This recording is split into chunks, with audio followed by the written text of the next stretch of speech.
میرا عزیز مسلمان بھائیو، اس قرآن کی قدر کرو، ان بچوں کی قدر کرو، ان حفاظ کی قدر کرو کہ آج بھی الحمدللہ اس فتنے کے دور میں کہ جس کے بارے میں اللہ کے نبی صلی اللہ علیہ وسلم نے فرمایا میرے امت پہ ایک زمانہ آئے گا، صبح مسلمان ہوگا، شام تک کافر ہوگا۔ ایک آدمی شام کو مسلمان سوئے گا، صبح جب اٹھے گا تو کافر ہوگا۔ ایسے سخت زمانہ، ایسے سخت حالات اس وقت چل رہے ہیں۔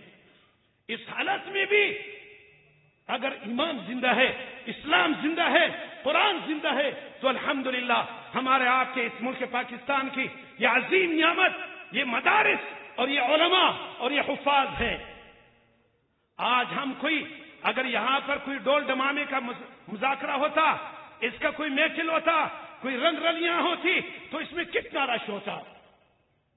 عزیز، آج قرآن کے حافظ، قرآن کو سینے میں رکھے ہوئے اس عظیم کلام کو جس کے بارے میں اللہ نے فرمایا اگر میں یہ قرآن پہاڑوں پر نازل کر دیتا لرأیتہ خاشعا متصدعا، پہاڑ اس کی طاقت نہ لا سکتے۔